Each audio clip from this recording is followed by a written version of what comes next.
Lost too many lines. Oh, how to wax lyrical about how all the problems are your fault. Oh, and how to take it all and laugh it off with just a pinch of salt. Oh, you're catatonic at the thought of this misanthropic outburst. Welcome to Cutthroat Queens podcast, where we collect the tears of our guests and sell them on Etsy for triple their worth. We are here to take an open and honest look at all things indie horror. My name is Brett Mitchell-Kent, and I'm joined by my sleep paralysis demons bidet, Chelsea Pumpkins, and a couple of moldy breakfast sandwiches, Kelsea Yu and Emma Murray. Hello. Hi. I'm not sure what's worse, being a bidet or a moldy breakfast sandwich. I figured it was a bidet is a good thing, like as opposed to a toilet. Like Thank you. You're cleaning. It's really a compliment. Yeah, but my view is disturbing. I guess it depends on how you look at it. Depends on what you're into. Welcome, Kelsea and Emma. I don't know what you take on your breakfast sandwiches. Apologies for being moldy. Kelsea Yu is a Taiwanese Chinese American writer who is eternally enthusiastic about sharks and appreciates a good ghost story. She has over a dozen short stories and essays published or forthcoming from Clarkesworld, Fantasy, Pseudopod, and elsewhere. Her novella Bound Feet was a Shirley Jackson Award nominee. Woo! Go Kelsea! And her debut novel, It's Only a Game, will be published by Bloomsbury Children's in 2024. Find her on Instagram or Twitter at Novel Escape, or visit her website, kelseayu.com. Kelsea lives in the Pacific Northwest with her husband, children, and a pile of art supplies. Yeah, thank you. I will give my level best attempt at reading Emma's because I am terrible at reading things out loud. So Emma E. Murray's stories have appeared in anthologies like What One Wouldn't Do, Obsolescence, and Ooze, Little Bursts of Body Horror, as well as magazines such as Pyre and If There's Anyone Left. She has several novels on submission, and her debut chapbook, Exquisite Hunger, is available to order from Medusa Publishing House. When she's not writing, she loves playing pretend with her daughter and being an obnoxious bard in D&D. Love it. Hello, Emma. I play as a monk almost exclusively. I always end up circling back to being a monk. I don't know anyone who plays monk. Well, there we go. I always do. I don't know. I don't play D&D, but I keep trying to get somebody to make like a noob campaign so I can learn. All right. So what we are here today is not to talk about D&D as much as I would love to, but this is our Summertime Sadness special. This was birthed because we've discussed both Emma and Kelsea in previous episodes, and Emma writes a lot of very sad stuff, and then Chelsea floated the idea of like, hey, a Summertime Sadness, a sad special. And I was like, oh, I have the perfect book for that one, because I have been just dying to actually get a deep dive into talk about Kelsea's book Bound Feet since I read it earlier this year. Mm-hmm. Yep. I was just feeling, the heavy heat, the humidity, listening to Lana Del Rey. And we were like, Summertime Sadness, let's go. And then of course, Elton, ever the contrarian, was like, I'm picking something happy. It can be a palate cleanser. So he will interview D.A. Holmes at the latter part of this episode. So yeah, you have that to look forward to once we're done. But yeah, let's jump in. Emma, do you want to kick it off and give us a little detail about your chapbook that released today? Today, congratulations! Today as of filming. Not today as of when this we're at the whims of Elton to get it edited, but yeah, today is Tuesday, July 18th, and today is the book birthday of Exquisite Hunger. So tell us about that, Emma. So yeah, it's a chapbook. It is illustrated by Caitlin Marceau, and it's gorgeous. And yeah, it's a little sapphic story about obsession and cannibalism and expectations versus reality. Like it's not my saddest thing, but it's a little bit sad. I definitely think it works with the summertime sadness. Yes, I think that expectations versus reality definitely fits in. And I had been reading some of your other work, which is why I was just like, man, she does this like sad longing, unfulfillment so well. So I wanted to bring you on for this. And I got to read Exquisite Hunger ahead of today, and it was fantastic. I don't understand how I felt hungry at the end, but I did. And I don't know what that says about me, but maybe someone should check on me.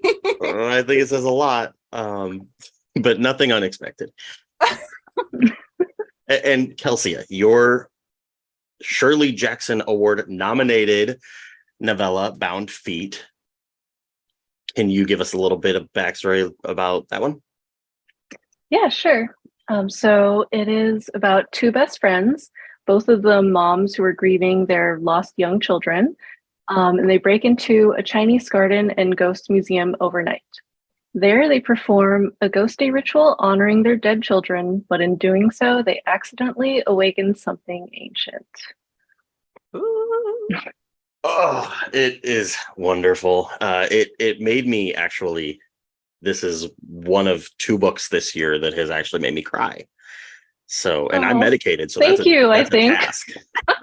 So, And that's kind of one of your, I don't know, maybe not content warnings necessarily, but you are definitely sensitive to child yes. stuff. Yes, So. that's one of my weak points. But it was handled beautifully in Bound Feet. So. Well, yes, thank and you. congratulations again on the nomination. That's so amazing. We're really excited Thank you. about you. So I just want to clarify because Kelsea did provide us with a little snippet to make sure that we were understanding how to pronounce her name. So Kelsea, that's correct, yes. Right? That is correct. Okay, perfect. I love it. Every other time I've pronounced your name on the podcast, I've done it wrong. So this is me. We're sorry. I think that's how most people naturally pronounce it. I feel like I should add it to my bio, but I haven't. I don't know. Maybe. As a Chelsea, I understand. I get the struggle. I get the opposite. So I feel So we did discuss briefly off air. This subject matter is about loss of a child. And we've discussed previously on the show as well. A lot of people use this as kind of a catharsis. So what was your inspiration to write this book with this subject matter? Yeah, it's a little bit of a long story. So I hope you don't mind me going into all of it. Yeah, you're fine. No, please do. And I would say the full story is in the books afterward, if anyone's interested. I'll try to keep it at least somewhat condensed for the show. But essentially, I had a miscarriage and I stopped writing for a while, just dealing with grief. And it was also the holidays and there was a lot going on. And I tend to be someone who writes a lot, very, very often. So I kind of got a little bit panicked that all of a sudden I wasn't writing for over a month. And then one day I just sat down and instead of trying to get back into the novel I'd been working on when I had the miscarriage, I just opened a blank page and just started writing a short story, just whatever wanted to come out. And it was about a woman who has a miscarriage, shockingly. But after I finished writing that story, just sort of in this big frenzy, I sent it to one of my critique partners and she was like, this is horror. Because I actually didn't write horror before that or read much of it. Yeah. And so I didn't know that much about psychological horror. And so she was like, yeah, this is psychological horror. So after that, I got really obsessed with horror. Yes. I kind of fell in love with the genre. I started asking friends who read it for recommendations. And that's when I discovered the horror novella, which is a wonderful form. Mm-hmm. And I feel like it's such a good length for horror. So I I was inspired to write one of my own, and I started brainstorming like potential concepts with my husband, which is what I do for most of my books. But nothing was really sticking until he finally said, I think you need to lean into the things that you're the most afraid of. You're kind of shying away from them. And I think that's why none of the concepts are really grabbing you. And I was very opposed to that at first, but then I finally kind of entertained the idea and realized, okay, I mean, I'm sure fellow parents will understand. Like, the most terrifying thing in the world to me is the thought of losing my children. My daughter was 2 years old at the time, and like I just basically leaned into all those feelings of grief over my miscarriage and also just all of my fears about losing my daughter. So that's where the story came from. I'm really, really sorry to hear that you had to go through that. I appreciate that. And also, I've actually had quite a few readers message me about the afterword in particular, saying that they went through something similar and that it meant a lot to them to read the story. So it's just all felt really worth it to put that vulnerability on the page. Yeah, I think opening that dialogue for people who have experienced that is something that we're seeing more of, and that can be really powerful. So I hope that you found some comfort in it, or community. And thank you for sharing it so openly. We're glad that you feel safe enough to do that here. So really appreciate that. And all that. Thank you. But I discuss it at length. Biggest fear, I'm so petrified of losing my children. And this year I've actually been devoting myself to reading things that push me out of that comfort zone, which is one of the biggest reasons I picked up your book. And I'm very glad that I did. You have a lifelong fan of me. I'm just obsessed. But I'm honored. Thank you. It was wonderful. And Emma, are we allowed to talk about your novel draft at all that I read? The one you read, you mean? Yes. I mean, yeah, it's not on submission yet. We're still editing that one, but we can talk about it. we can be vague, but I will say, like, you've explored similar themes in some of your other works with child loss stuff, and I just wanted to give you a moment to talk about like maybe why you tap into that theme too. Yeah, similar reasons. I have gone through some tough losses, but with children, I have OCD. And so I have a lot of intrusive thoughts about losing my daughter. And it's very cathartic to me to actually just dive into those horror and write about it. And so it comes up a lot in my writing. That's why I'm kind of surprised you read so much of mine, Brett, actually, whenever you don't like. Mm-hmm. But yeah, like it's very much like, my biggest fear. And so, I think that people respond best to your horror whenever you do let your biggest fears show.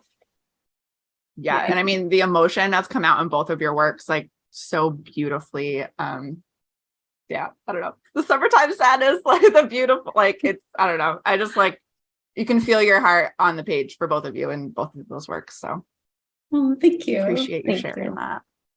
Hopefully that novel finds a home soonish. Oh my God, it needs to. You let me know if I can help, because I loved that draft. Okay. It was amazing. But I do wanted to give you time to talk about Exquisite Hunger today too. And I think we both want to ask, I mean, Kelsea, you kind of covered maybe inspiration for Bound Feet a bit. So Emma, do you want to talk about what inspired Exquisite Hunger? Sure. Okay. So it came about partially from a dream. I have very vivid dreams, and actually a lot of my stories are a combination of intrusive thoughts and dreams I had. And so that was like, I was kind of playing with that idea because it was like a semi-erotic cannibalism dream. I know, probably TMI for some people, but and I was like, I really want to do something that I love writing femme anti-heroes and like antagonists as protagonists. And then I was listening to a true crime podcast, which I know, Kelsea, you're also a fan of true crime. Yes. And it was about this man who had lured someone into his apartment to kill and eat them. And that was kind of when it clicked for me, how to make this story work. And so I was like, I'm going to take it from a femme perspective and explore like that sapphic longing instead of, because I don't like how stories like that are always male centered. And so I try to write things like that from a female perspective. And so that was my inspiration. Oh my God, so messed up. I'm dying to know what you had to research to write the details of that story. So I have always been like just obsessed with the human body. I think it's fascinating. Like when I was in college, I took a lot of anatomy and physiology classes. I was actually a bio major for a while. Oh, wow. And so I know a lot about the body, but for this particular story, I did have to do a little bit of research into butchering and like how it might pertain to humans versus animals and how you might, cut down a human versus an animal and different cuts. And also reading there have been some people, like there was a journalist and a couple cannibal killers who have talked about the taste and texture of human flesh. And so I did some research into that. I have also looked that up for a story. It's fun, right? This podcast is going to end up in like a documentary someday when one of us is arrested for something that we've researched. So I've also looked that up, so I can't not let that, do you, Kelsea, so yours takes place in a ghost museum. I called it a death museum, but I think you said it was a ghost museum. Was that based off of a real place, and did you have to do a bunch of research for that?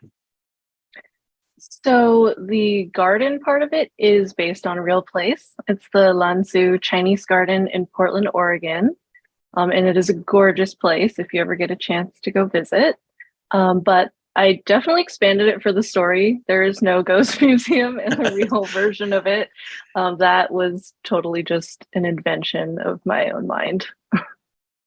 I really want to go there now, though. Were the because there was a lot of different folk tales that you hit on as they made their way through that museum. Were those all real? Were some of them from your imagination, or are they, Taiwanese or Chinese folk tales in reality? Yeah, so I was actually researching Chinese folk tales at the time. And in part, that's because of what I mentioned earlier with the short story that I wrote after my miscarriage was my very first short story ever. And I just became really interested in short fiction in general. And so I didn't really know how to develop short stories at the time. So I thought, hey, what if I found some folk tales and did like twisted horror retellings of them? And I thought that would be really fun. So I started researching Chinese folk tales for that, but there were just so many interesting ones. And I started picking up on how many were ghost related, or just, there's definitely some themes that tie throughout many of them. And so instead of just retelling them individually as like separate short stories, I pulled them into Bound Feet. So I think all the stories, other than the main story, sorry, this is probably very confusing. There's a main folktale in Bound Feet that's sort of like the book. It's built into the book's framework. And then there's also smaller ghost tales that are tied to the exhibits in the museum. So those ones are all just retellings of actual Chinese folk tales. The larger one is more like several folk tales pulled together, or like themes from various stories that I saw like rolled into one slightly longer tale. I hope that makes sense. Yeah. Yeah. No, I follow. Yeah. The folk tales were such an interesting piece to the overarching. I mean, the theme itself was neat, but to be able to visit each individual little folk tale exhibit for a small like punch of time was a neat, forward moving process in it. Yeah, it was really fun putting those in and just picturing the museum that has like all these little artifacts throughout. Mm-hmm.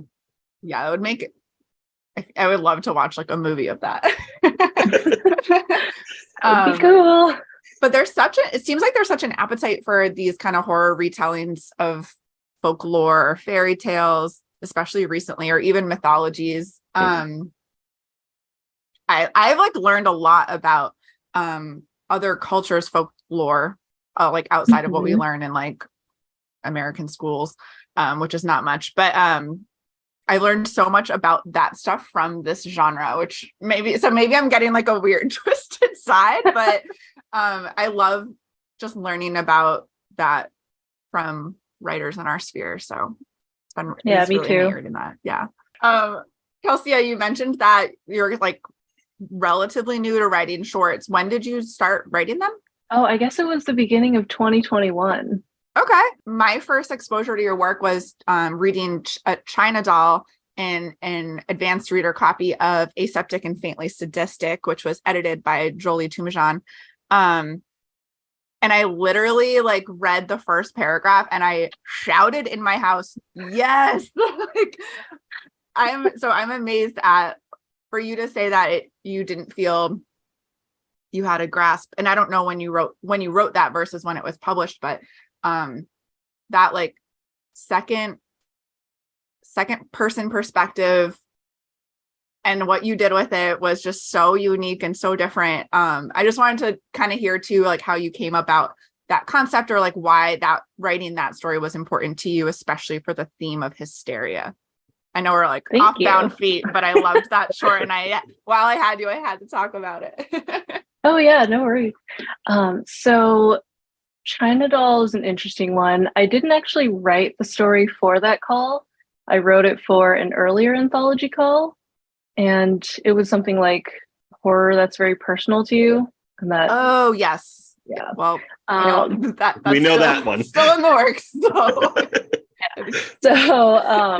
So I ended up, I tried to think of something that would work for that. And, this weird story about dolls and exoticism and the fetishization of Asian women just coalesced somehow. Although the opening used to be different. It was someone walking into like a thrift store and there being like a doll in it. But obviously it has gone through a few different versions from there. I realized that opening wasn't quite right and like just slowly worked my way toward the piece that it is now. I'm trying really hard not to give spoilers and like talking around it. But yeah, like I pulled those things in and they're just little bits and pieces that I grabbed from various other things. Like I've had conversations with some of my friends about who have gone on dating apps and gotten some really creepy messages. I've also, and then I also have been learning more Chinese American history. And so I pulled in a little piece of that. So there's little like bits and pieces gathered from various sources of inspiration that got pulled into that story.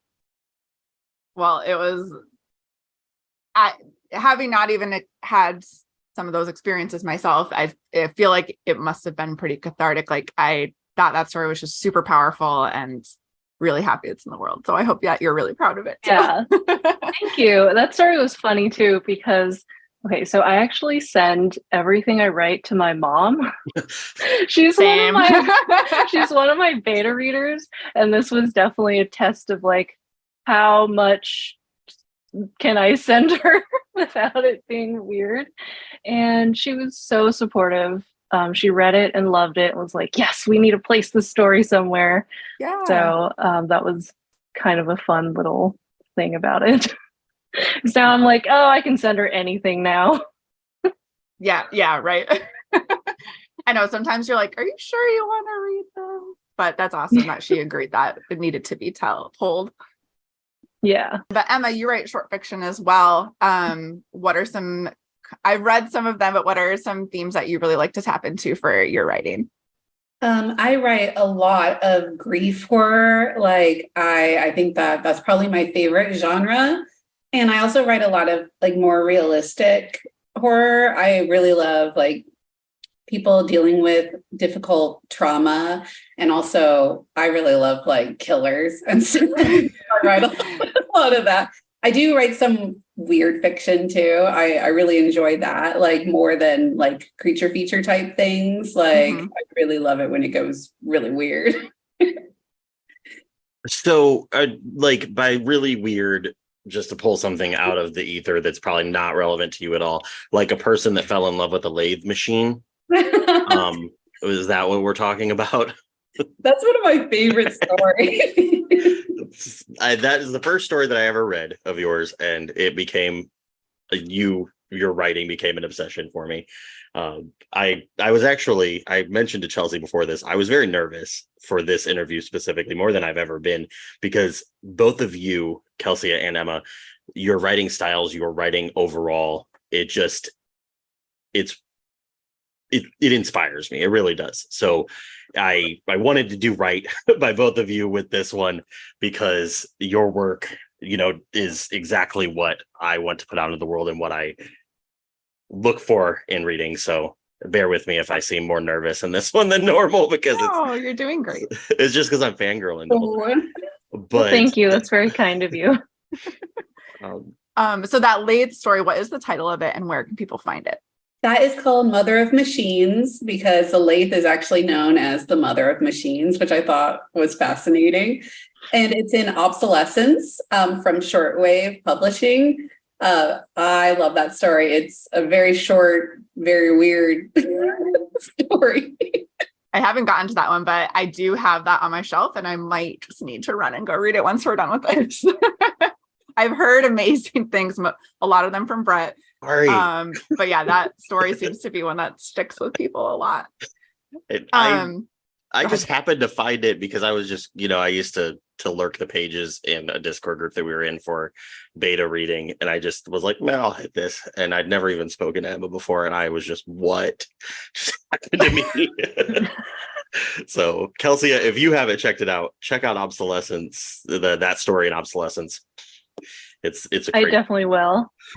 But go ahead, Chelsea. Sorry. Oh, I was gonna say, so from Shorts, Exquisite Hunger is a chapbook, and I'm super curious about that format, because I'm new-ish to writing. Like, I'm a few years in, and my experience with chapbooks is really limited. And from what I understand, they used to be more of a poetry thing, but I've seen a few horror chapbooks come out. So I just kind of wanted to hear, how did you land on that length and that format, and how the process of putting Exquisite Hunger together, how that went? Yeah, so I think chapbooks are really coming back with horror, which I also always knew them as a poetry thing. I have a lot of friends who are poets, and yeah, those are the only chapbooks I ever saw until a year or two ago. Mm-hmm. And so actually how it happened is May, who is the head of Medusa House, the publishing, she's in a critique group with me. And so she just one time was like, I need to start putting things together to put out for my press. And she was like, I love your writing. How would you feel about doing a chapbook? Because they're shorter, and so they're a little bit cheaper to produce, and they're cheaper to buy. And so it's a great way to kind of introduce a little bit newer to the genre writers to people, where they can kind of test out what your style and your prose without having to buy a full novel or something. And I had actually not thought about writing one, even though I'd read some and liked it, but I was right away yeah, I actually have an idea, because I had been working on that story already. Oh, okay. And so I was like, I think this will probably be the right length. And so yeah, she ended up loving it, and yeah, it's the first release from Medusa House. So that was really fun for my debut to be their debut too. Oh, that's so cool. Aw. How did you decide to bring illustrators into that as well? Or is that on May's side? How did that go? So May, she had told me she wanted it illustrated, but whenever she picked Caitlin, I freaked out, because she had not really told me, but I love Caitlin. I love her writing and her illustrations. And so I was just over the moon. And then we worked on kind of what scenes would be best to be illustrated. And Caitlin just brought them to life. And then May had the idea for the cover, she had a vision for it. And oh my God, I love it. It's I could never have thought of that in a million years. And it's so perfect. And so I'm Caitlin is incredible. I actually bought a big poster of the cover as a print, to put up on the wall, because I love it so much. That's supposed to come actually really soon. Yeah, no, the cover is perfect for your story. It's absolutely gorgeous. Yes. Good job, Caitlin. I'm so excited to get the physical. I got my shipping notification today and I was like, yes, one's coming. But I got my shipping notification yesterday. Oh. And I think it's Wow. on purpose. But you're not even home. You won't even get it. I won't even get it. It's wasted on you. Yeah, I'm sure May went through the list and was like, well, we do know Brett is the prettiest queen, so we'll make sure he gets his first. It's common I'm knowledge. sure that's what it was. Everybody knows. I hope that you inspire other people to try out chapbooks too. It does seem like a really neat way to like get noticed and I don't know, a good length to experiment with. I loved like Kelsea's point about novellas too for horror. So I don't know. I'm all about these like shorter snippets, but like enough. She's really into things that she can read quickly, and Mark is done on Goodreads. That's no, read quickly to talk about on the podcast. Gotta meet that goal, right? That reading goal. I gotta get it in. That's very relatable. I always end up reading a bunch of short things right at the end of the year, so I can make my goal. Right. I have this book on Kindle, and someone recently was like, "Oh, do you know that that's like a novelette?" And I was like, "You piqued my interest."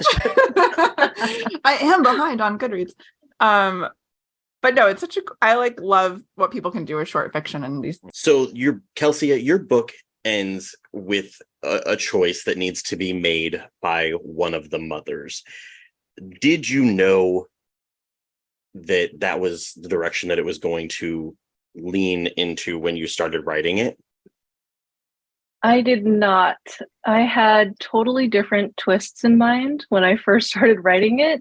And I did this thing that unfortunately seems to happen with a lot of my longer works, where I got 40% into drafting and realized that it just was not as good as I wanted it to be. And just said, okay, time to like throw out this draft, re-outline it, and then restart. But once I did that and came up with the twist that I ultimately landed on, then everything fell into place and it felt really right. And then it was pretty quick to redo the draft. Oh, that's good. I was shook. So I did not anticipate like the big reveal. No way did I anticipate it. But then like there's a secondary reveal and then the choice. I was rooting for it. I'm here for it. I'm glad that it happened. It was the perfect ending. The book tore my heart out the whole time anyway, but I just kudos. I don't want to say like, hey, I'm glad that you decided it was a failure and restarted but I am, because it's wonderful. We all understand. Sorry, sometimes. Chelsea. I didn't mean to cut you off. No, I was just gonna say it sounds like or do you consider yourself more of a plotter, Kelsea? Yes, I think I'm moving more toward that too. Although I will say with short stories, it's easier just to write it and not worry so much about planning.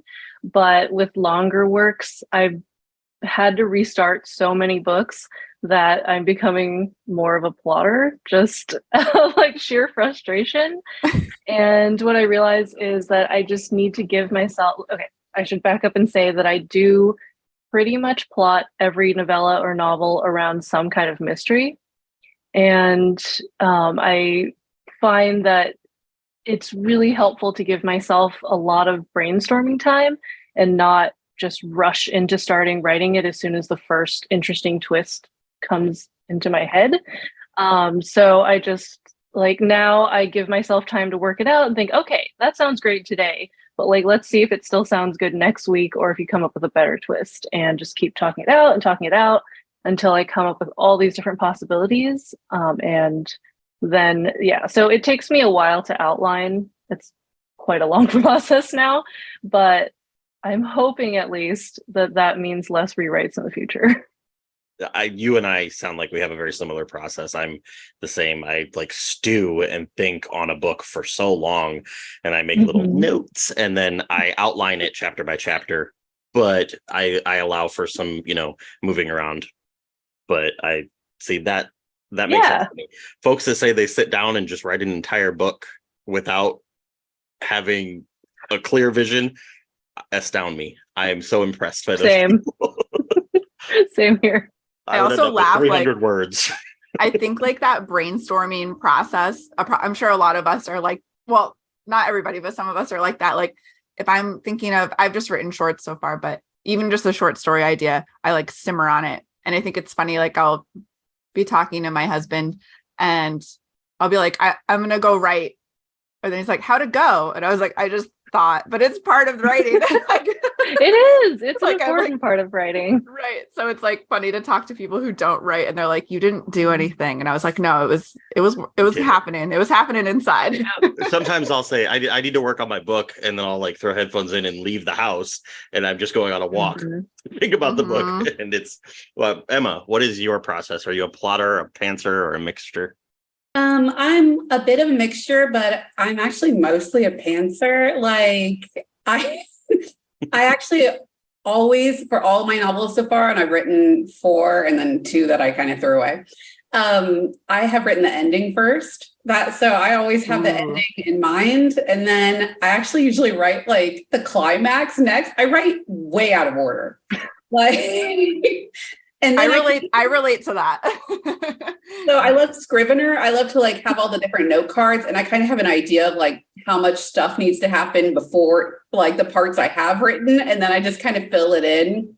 And so yeah, I don't plot nearly like most people. That sounds though, like so you get all the it could never exist in that. Yeah, I also cannot write out of order, so that I can't baffling write to me. because it has to be like whatever I feel like writing that day. Like I'm like, I feel like kind of like sad today, so I'm gonna write this sad part, or like this scene is calling me. And a lot of times, like the least like exciting parts are the parts I write last, and then they fill in the holes. That is, yeah. I'll get like bored with a scene, and I'm like, I gotta go write another scene, like something a little bit more exciting. And even like my current work in progress, like I was in the final stretch of it yesterday, and I was like, all that's left are the boring scenes, like all the like transition parts. And like, I was like, I don't want her. I was like pouting. I was like, I don't feel like writing this. But that right there is why I can't do it that way, because I would never do those parts if I didn't have a better part to look forward to writing. My process is very like done. I usually work in like dual timelines and almost always multiple point of view.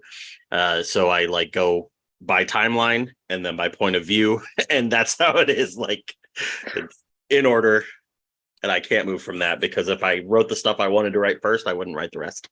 It is but Kelsea, that actually helps. Is that sometimes I'll be like, why is this scene boring for me? And like with that novel you recently read, actually some of the scenes that people have liked the most started as ones that I didn't want to write. And then I was like, how do I make this exciting for the reader? And so that it made me want to write it. And so you're like, something's obviously lacking in this scene if it's something I'm dreading writing, you know?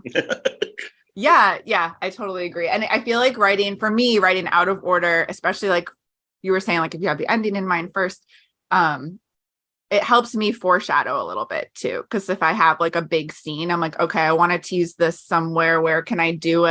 And I don't know. So you know where it's building to, so it really helps. I don't know. Yeah. I could never just like write just in order. The fact that you guys do that is just crazy to me. Yeah, I would be so like, but I want to write the end. You're like, I just want to get there. Totally get it. So Emma, your book also has an ending that was unexpected to me. And you kind of mentioned earlier that there is a expectation versus reality clash in your story. And so I wanted to know, did you know you were gonna, well, you just talked about writing the ending first, so maybe you did, but is that a stance you knew you wanted to take going into to laugh so much, but yeah. I don't always write the ending first with shorter things. So this one, I did not write it first, but I did know it was going to go that way, because that was actually how it kind of clicked for me, was in this true crime podcast I was listening to. I realized that a lot of these people have these fantasies and they don't necessarily live up to, you know, in reality, whenever they come to fruition. Like things are never like that. Like, I mean, I'm sure we've all had like fantasies about like what it's going to be like whenever something happens, and then it's just not quite what you think it's going to be, or it's a really different thing, you know? So I really wanted to explore that because I think that that's actually something that isn't explored in horror a lot, because a lot of, especially extreme horror, and I always think my writing's not that extreme, but then people say it's extreme. But I don't know. Like, I don't think it's that bad. But like, I mean, I like to read some splatterpunk and stuff, and that stuff tends to be very fantastical and kind of almost like an outlet, versus I like to write things that that's why I write a lot of sad stories, is that a lot of them I want you to think about like how it isn't like a good outlet. Like, you know, people a lot of times in my stories don't get what they wanted, or if they do, it's not what they thought it was going to be, and dealing with reality and coming to terms with that. And yeah. I thought it was a really interesting, like, kind of like moral choice too for this, because like you were saying, reading it is pretty extreme. And that's what I love about your work, is that your prose is like so beautiful and like, oh, thank you. soft, and then your content is like horrific. And so I love that combination. But my expectation was like it was going to kind of glorify this because it was filled with so much desire and obsession. So I don't know, just really, I thought it was a really interesting choice. So kudos. Yeah, it's hard to talk about. It's a little spoilery. I know. Yeah. Sorry. But yeah. So we did want to see, because obviously you've listened to us before, we're all about putting people's names out into the world. We want to bring new fiction, I guess nonfiction too, but it's horror. So, you know, we're not a true crime podcast. Anyway, I'm rambling. What would each of you say is a great summertime sadness read? Something devastating to bring tears to our eyes this beautiful summer. Or if you like to fight the summertime sadness, you can recommend that too. Well, that's my next question. Oh, yeah, sorry. I do. We're doing both. Elton, cut that. I can't read. So, Emma, did you want to start? Kelsey, whoever. Okay, I have a couple recommendations. Like, so I recently read How High We Go in the Dark by, have you read it? Yes, it's so Oh my God. Sorry. I do not cry easily. And I cried. Yeah. And it's by Sequoia Nagamatsu. I don't know if I said that right, but, and it is incredible. So if you want to be just devastated, that was really upsetting. And also Into the Forest and All the Way Through by Cynthia Palaio is about real life, like true crime, and it's poetry. And it was, oh my God, it tore me apart. And I listened to a lot of true crime. And so I was surprised that it got to me as much as it did. And then a little bit of a shameless plug, sorry, but the first 5 minutes of The Apocalypse that just came out from Hungry Shadows Press, like I have a story there, and mine is actually not that sad, but the other ones are like incredibly sad, but really, really good. That's awesome. And we are all about those shameless plugs, girl. Go for it. I have that on my shelf too. I have so many anthologies, but not enough time. I need to quit my day job. Just read. Someone pay me to read. Thank you. And I'm kind of curious with your recommendation of the poetry. I'm not an experienced poetry reader, so sometimes I get intimidated. How would you say it like kind of falls on the spectrum of? I think it's actually really easy to read for poetry. Cool. Like, especially if you like true crime, like it's gorgeous and heartbreaking, and it gives some of them are not solved. And so it kind of has that whole, like, maybe this will make you interested in this crime, but it's not a difficult poem to read. I mean, like, I went to grad school for literature, and it's not like something that you're going to have to sit down and like break down. Okay. So it's pretty digestible. Like that. Thank you. And Kelsey, Kelsey. Oh, sorry. You get both of us asking. I am going to recommend Sleep Alone by J.A.W. McCarthy. It's like succubi meets sex, drugs, and rock and roll. And it's got longing and nostalgia and regret and like a band, an older main character. And it's just wonderful. And I feel like the ending was very, very heart-wrenching. So That's my summertime sadness recommendation. I gotcha. I read that recently too, and I adored it. And we're bringing So good. We're talking about that on the podcast in a couple months, and I'm really excited. Yes. It's on my But- TBR, and I love her so much. So I'm not surprised that it was Mhm. incredible. Yeah, She was wonderful. I was like jokingly being like, someone needs to lean into this like Daisy Jones and the Six, but like because I'm like, it kind of like hit those nerves. Yeah, It's like it really does. cool band music, kind of like grungy behind the scenes, behind the music vibe. But then it's like this amazing horror, amazing found family story. Oh, I loved it. I'm with you. That's such a good pitch. I love that. I need to read it. It's been on my TBR, and now like I'm just gonna have to do it. You're talking me into it. Yeah. That's the problem with And it's a novella. It's not too long. exactly. All about it. Get those Goodreads points in, everybody. Plus gorgeous cover. Yeah, for sure. Kelsey, so what would you use to chase away the summertime blues? Do you have any, happy horror, comedy horror, funny horror?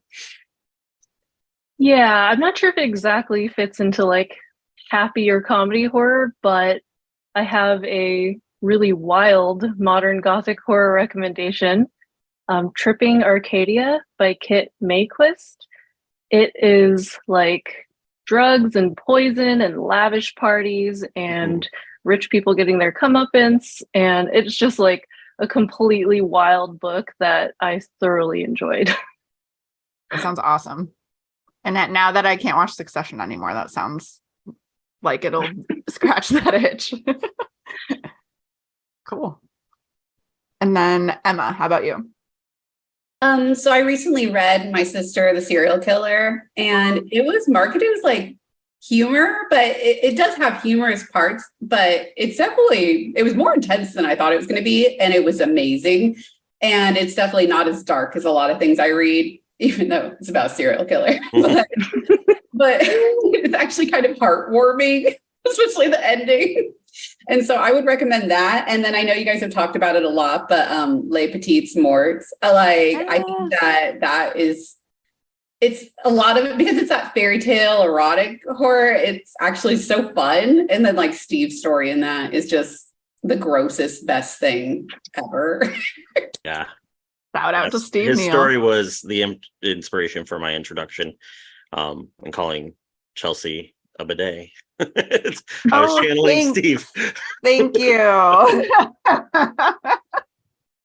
Please. I loved My Sister's Serial Killer as well. Boyank and Braithwaite. I think they're so like kind of underrated in the horror world. They have a short too that's on Amazon called Treasure. I love like social media in horror. And I think she does that really well. Yeah. I would check out that. I think it might just be on audio. It was like an Amazon audio series, but it was like a fun influencer Instagram reality versus expectation story. So if you liked My Sister's Serial Killer, you might like that too. I will have to check it out. I love audiobooks. I actually listen to like half the books I read. So this is like my dream for all of you, for all of us, that I want more indie horror on audio. It's like so hard to, I would listen, I would be way more on top of my podcast homework if we had that. But it's a huge hurdle. So I get why it doesn't exist, but I want more of it. So Manifesting we some dreams. appreciate both of you taking the time to meet with us today. It was wonderful to get to talk to you, to hear your process. Last thing we always have to ask everybody, Kelsey, if you want to start, where can we find you? What are your socials, website, anything like that? Yeah. So everything is on my website, kelseayu.com, and it's spelled KELSEAYU.com. I've got links to all my stories. I have content warnings and little previews too, and pages for my books, and everything's all on there. And for social media, I'm at A Novel Escape on Instagram, Twitter, and Threads, and whatever other new social media sites pop up in the next few weeks. I'll probably be there. It's hard to keep up these days. Yes. And then Emma, how about you? Where can we find your work? So that's actually really good idea to put content warnings on your website. I might have to do that on mine. I hadn't thought about that. But That's a good call. yeah, I have everything on my website, which is emmaemurray.com. And then I'm on Twitter as eMurrayAuthor. I'm on Instagram as Emma E. Murray _. I'm on TikTok as author Emma E. Murray. And I have a Facebook author page too, author Emma E. Murray. Wonderful. Alrighty, thank you again for both of you joining us. So coming up next, we have Elton Skelter, and he is going to be discussing Coming Out of the Coffin with D.A. Holmes.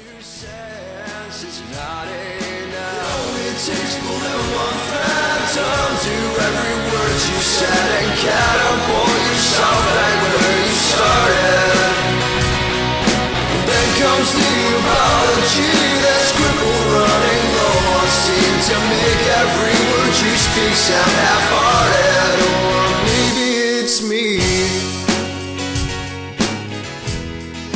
And we're back. I am joined today by D.A. Holmes, author of the upcoming coming-of-age vampire horror comedy Coming Out of the Coffin. Hey, D, how you doing? I'm doing pretty good, and yes, it is a lot of things. It's certainly a lot of things. I finished reading it today, and wow, I think giving it the title of a coming-of-age story is a bit of a disservice for it. It's so much more than that. So, why don't we start by you introducing yourself? Tell me a bit about you. Who are you? What do you do? Sure. Well, I'm a human man thing. As you described, my name is D.A. Holmes. I'm a writer from Dublin, Ireland, and I'm here with a queer sort of coming out story a month after Pride. So as you can tell, my timing is amazing. Absolutely. Yeah. We just had our Pride special as well, but Missed by a month. Yeah. You just missed it by a month. And I think in the UK and Ireland, isn't our Pride in like September? No, theirs was last mine. Yeah, it was all mine. Ours was last month. I think our one that we had in our local town was in July. I know there's quite a few in Cornwall that are happening in September. So I think we just carry Pride all through the rest of the year. We all have Pride all year round. British people are better than Americans. I'll make a specific exception and say today also counts whenever you're listening to this, people. This is also a Pride celebration. So tell me a bit about how you got into writing. Sort of how did you start out doing this? What sort of kicked off this journey for you? Well, funny enough, I've always taught since a young age. It was a weird thing because even when you're in school and you're doing creative writing stories, I always knew it was something I could do. I could tell stories. And even when I was like younger, I was like, oh, I can be a policeman. And if that doesn't work out, I can always write. Or I can do this. And if that doesn't work out, I know I can always, as if it was almost the opposite. Like other people have their sort of passion as their main career, and they have something else that they can fall back to. With me, it was the reverse. I was like a regular career and sort of passion that I could fall back onto. Yeah. Actually, my earliest writing, I remember I was 12 or 13 when I wanted to do my first book. Mm-hmm. And I didn't have a computer or a keyboard or anything, but I did have my Xbox 360. And you were able to go into the browser and get up Wattpad. I'm assuming you're familiar with Wattpad. Yeah. And it would take so long with the controller just to type out a sentence. You're like, one sentence a minute. Now, it was horrible, I'm sure of it, but you have to start somewhere. And what was that first book about? It was a horror Western. I didn't at the time, didn't even have a story idea. I was like, I like horror, I like Westerns. Let's do a horror Western. Oh, I love it. I think my first trying to write a book was a Buffy the Vampire Slayer spinoff. Oh, you did Angel? No, that wasn't me. No, mine was even better than that. It was like I think it was a Giles Had a Son or something. It was just, yeah. Oh, God, looking back, it's terrible. And fan fiction as well. It was, I did my fair few Batman fan fiction. Oh, were they erotic Batman fan fiction? No, I didn't go that far. They were mostly sadistic, Joker based. Oh, okay. Well, that's actually forgivable. I would read that. So your publishing journey, this is going to be your first book that you've released as a novel. So what is it specifically about the story of this book, of Coming Out of the Coffin, that made you want this to be your maiden voyage, made you want to sort of tackle this as your first book? Well, I've written in the past. My first first novel I wrote when I was about 17, 18. It was a horrible piece of trash. I was uneducated about the industry. I did maybe one draft and thought I could send it just out to agents, It was probably very insulting at the time.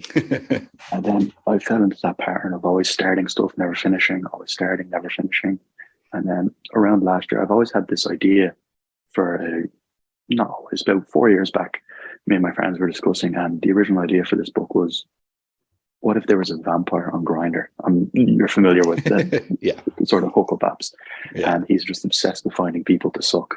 and it was a joke idea at first, he's like luring people out to suck their blood and whatever. Yeah. And the more I thought about it, I was like, no, hold on, because vampires already need to have a secret, and a young vampire, especially closeted, trying to live as both a human and a gay man, but gay vampire. I thought that could be a really fun juxtaposition. Yeah. And I tried at first, I thought, oh, maybe this is a movie, I'll write it as a script. And then I thought, oh no, visually it could work as a comic book. But I'm terrible at drawing and artists are expensive. Yeah.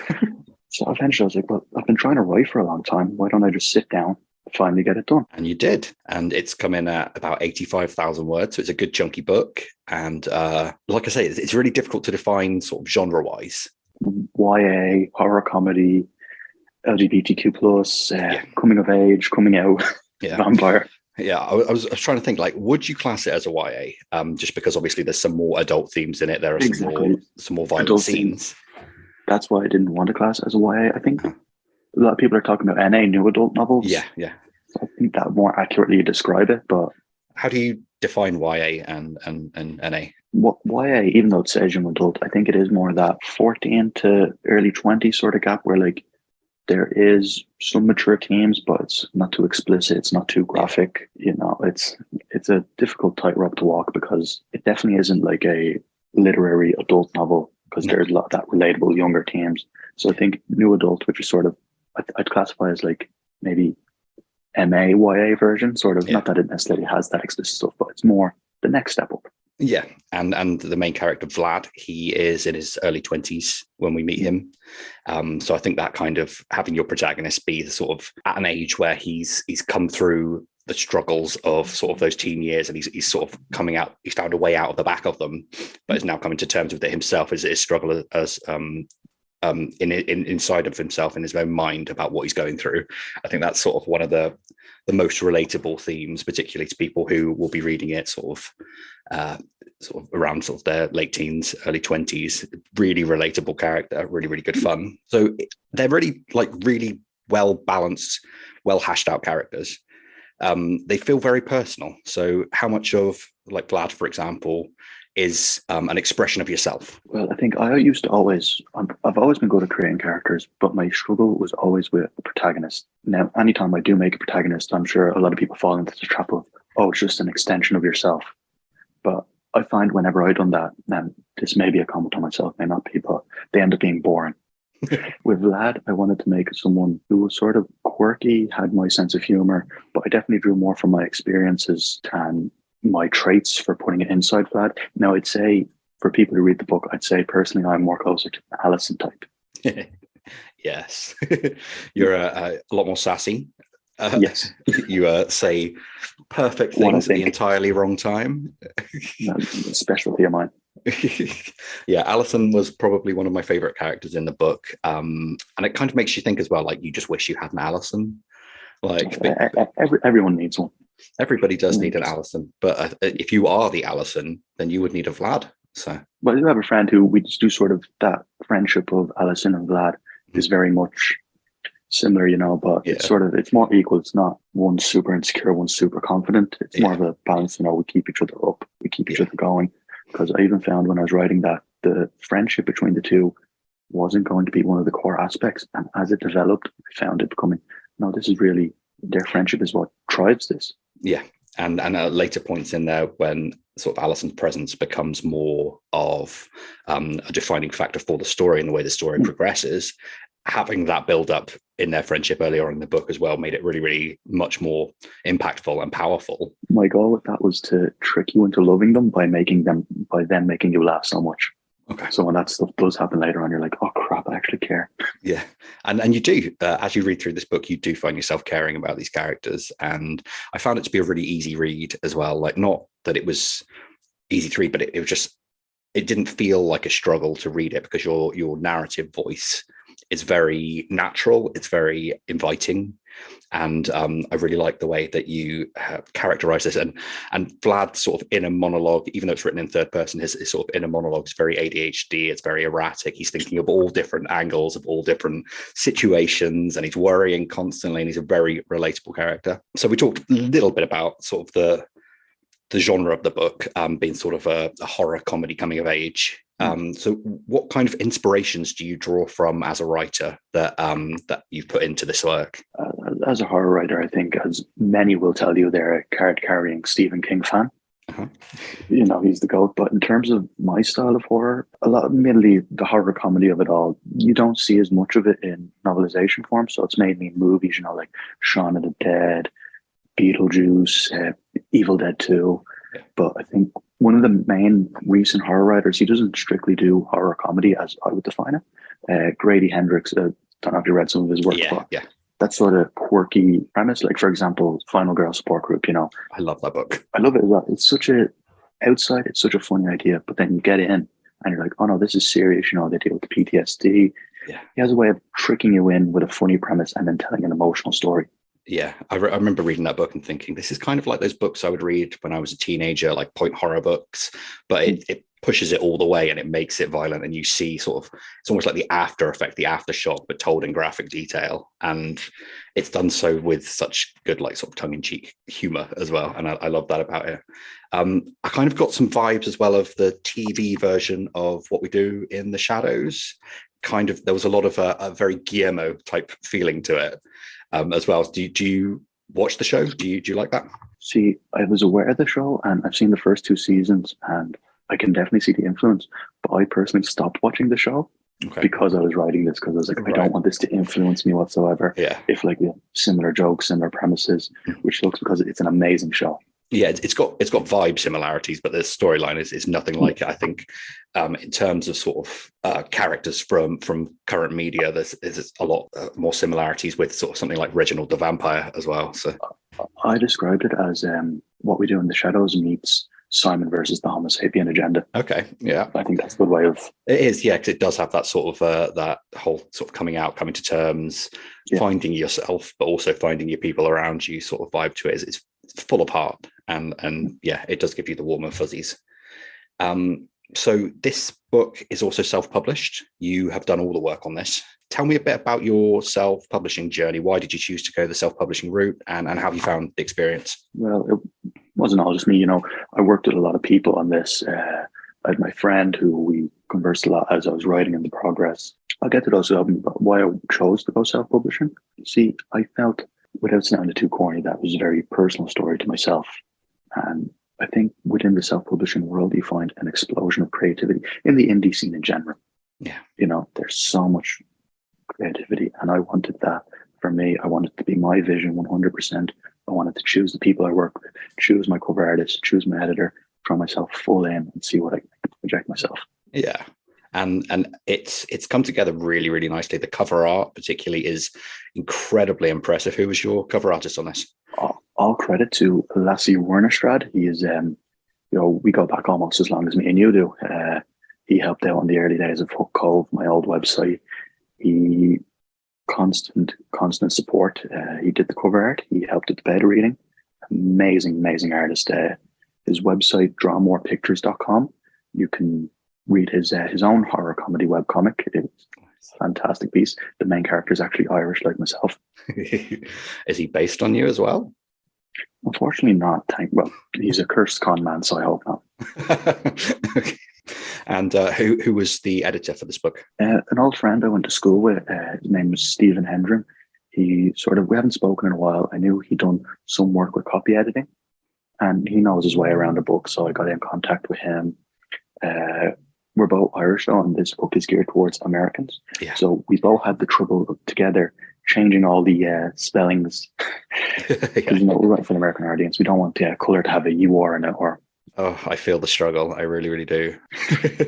I like the fact as well that you do. I think you did what I prefer to do as well, because we're not American, but we're writing for American audiences. It's better to invent a place in America to have as your home base for this. So Point Pleasant for you, well, is that a real place? It is a real place. Now there's a Point Pleasant in West Virginia, which is way more famous apparently. Okay. But there is a Point Pleasant in New Jersey. It's a coastal township. Okay. But there's not too much known about it. So where I could feel like that's the perfect spot where I can set it, play around, have fun, make what I want. And obviously some of the settings in the book as well. You've got the Tangerine Bar. Is that based on somewhere that you've been before? Is there a real Tangerine Bar? There's a popular place out in Dublin called the George. I'm sure many people around here, my area, are familiar with it. It has that sort of same accepting vibe as the Tangerine. Yeah, and I loved reading it as well because it did give you that sort of like vibe as well of just walking into a gay bar for maybe the first time and being a little bit overwhelmed. There's lots of people around. You've got your friend with you, and she's getting massively drunk. Like it's sensory overload. Absolutely, it's really relatable, and I love that about it. There's also a lot of sort of different types of characters in your book as well. So you've got not just the lovely, heartwarming coming of age kind of thing. You've got the difficult situation between Vlad and his father as quite a major story point for this. What was it that made you sort of take that sort of look at how the coming out experience and how your dad would look at it? How's that sort of been shaped by what you've been through yourself? Well, I think everyone's biggest fear when coming out themselves is that parental relationship. You know, it's the not knowing of how they're going to take it or accept it. Yeah. Now, anyone can read this book and take a look and think, oh, this guy has daddy issues. And they're not wrong. But their sort of falling out on issues weren't related specifically to sexuality and stuff like that. There were sort of other things, but it was the same sort of conflict. Yeah. And I think it's a really, what's the word, like layered and complex relationship that you write Vlad and his father and Vlad and his mother as well, as sort of a bystander of some of the abuse that he experiences from his father. Emotional abuse or psychological abuse. Yeah, absolutely. And I think the way that you've sort of done that whole like found family is the new family kind of thing as well is a really sort of heartwarming and uplifting aside to it as well. So just big props on that, because I really did feel like, even though it wasn't all at once and even though it was gradually built over the space of a few days to a few weeks, that you did sort of give this character a lot of love and a lot of support in some of the strangest places. Like even Mr. Mai was he's such a fun character. So yeah, just really, really great characterization. And the open ending that you wrote, it's clearly geared for more stories. Will we see more of these characters? Very soon, I'm hoping within the next year. I'm 30,000 words into the sequel. Nice. I have a title, Bottoms and Bloodsuckers. Wow. It's going to go more into that, how your life develops once you're out and the new people you meet, the sort of idea of gay friendships, how sort of artificial things can be. But then there's also without giving away spoilers, the consequences of the reveal at the end. Yeah. And a part of that also is going to be going back to Vlad and Alison's friendship and sort of stretching that to their limits in new ways. Okay. That sounds really interesting. It feels a bit like sort of that the kind of books where it could be a long series and you grow up with the characters. I have an idea for 3 now. I'm saying 3, but when I first started, I only had the idea for the 1, and I got to the end and I was like, no, there's more here to be explored. It's difficult to let characters go when you love writing them, isn't it? I've done the same thing with mine. I actually found it difficult when I started writing the sequel. I found one of the hardest things is you have to find a weird balance, because you want your characters to feel the same, but you also want to show the growth they've had.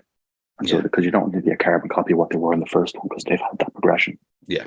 And then you don't want to go too different, because you still want them to be the familiar characters that people love in the first place. That's been one of my challenges. And it depends as well on the time frame between where the first book ends and the second book picks up, how much time has passed. But I'm really excited to read a sequel. So we'll look out for that in the coming year. I will hold you to that, Bottoms and Bloodsuckers. I can't wait for it to arrive on my Kindle. And that's your next project? Are you focusing on any other projects on the side? I was doing I had this fun idea for a slasher. It was called Stab Me. I got 80,000 words into it. It was a very, very sort of meta slasher without giving too much away. It's basically about the creativity and how your search for success and your art can sort of take things down a dark path, but while also still being very funny. You do love the horror comedy. That is very much your brand. They say it's the hardest things to write are horror because it's hard to make people feel fear, and comedy because it's hard to make people laugh. So I was like, okay, so it'll be doubly hard Challenge to do both. accepted. Yeah, I mean, my first experience of your writing was reading from your website, Hook Cove, and I remember reading a hilarious and incredibly off the cuff piece about a child serial killer who was furious that people thought he was a paedophile. And just to give people sort of an idea of some of your more comedic elements, Yes. he was absolutely incensed. I'm not a paedophile. I just kill them. I don't touch them, which was such a brilliant concept. It just made me fall in love with that website just from the start. Hook Cove, which is temporarily on pause, the whole idea behind that was the fictional town in America where all horror tropes and everything that can go wrong will go wrong. It's being reported in this newspaper. It's definitely worth a watch. It's got some backstories on there, hasn't it? There's quite a lot of content on there at the moment. People can catch up. And then, do you think you'll ever get back to it? Well, I've put all them like on suspend right now. I do want to because I had a lot of fun writing them. But between working full time and novels, it's sort of difficult to have that time to sit down and do them. Yeah, novels are incredibly time consuming, and the thing that I found writing sort of longer work as well is if you don't write consistently, you tend to lose plot threads halfway through, and then fixing them is harder than just doing the writing in the first place. So as a writer, you consume quite a lot of horror content.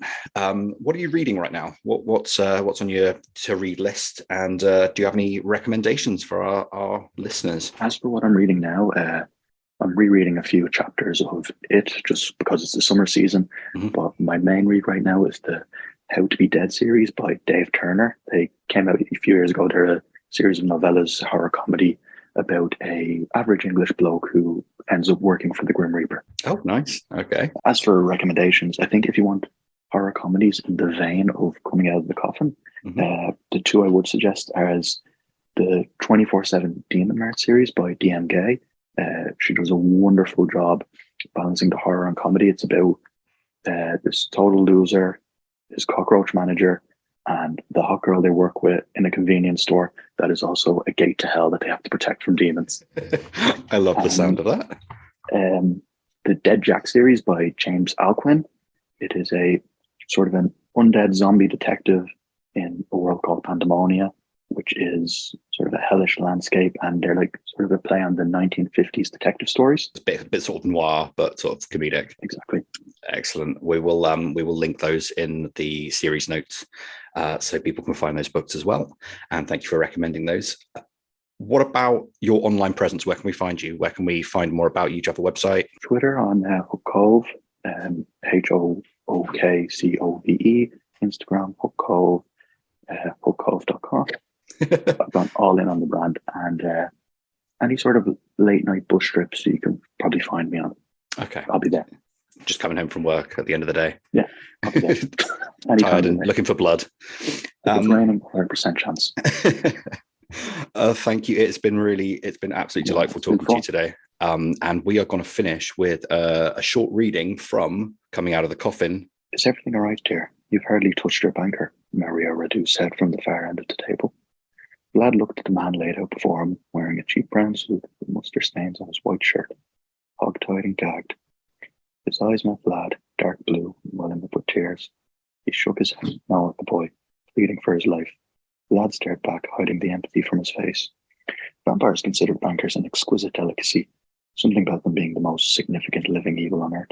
It made their blood more savoury, filled with greed and corruption. The Radu family sat in the dining room of their luxurious Georgian-era manor. The room was too small a word for it, Vlad thought. It was more like a banquet hall. Glass chandeliers hung above them. It was the same length as the corridor back in his apartment complex.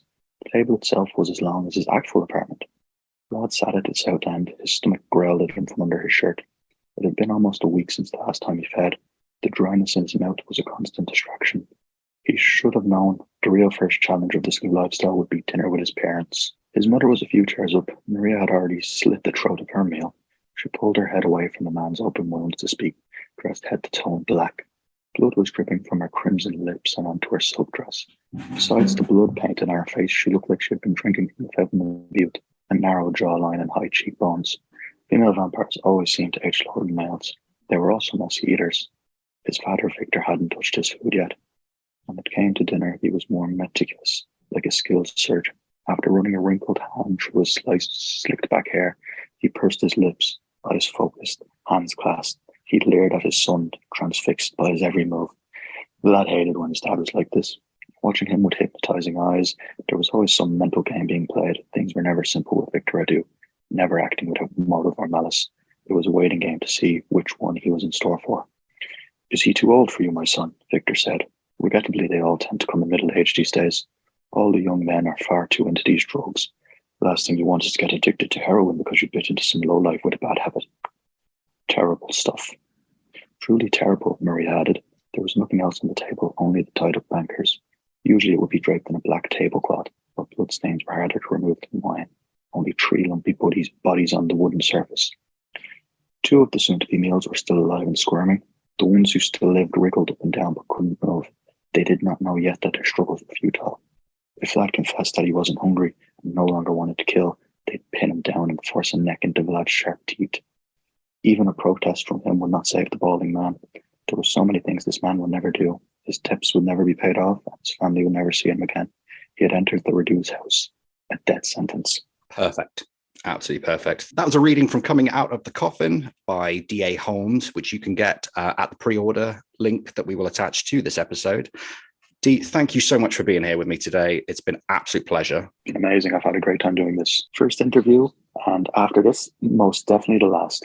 No, you will go on to do 1,000 more of these, especially when this blows up into a cultural hit. I'm predicting TikTok virality. So we're gonna try and make that happen, because this book needs to be read by everyone who ever was a child or ever grew up as a human or a vampire. It needs to be read by everyone. As long as I don't have to do a dance. Okay, well, thank you so much for being here. This has been the Cutthroat Queens. We have had Kelsea Yu, we have had Emma Murray, and we have had D.A. Holmes with us today. With the Cutthroat Queens. You're welcome.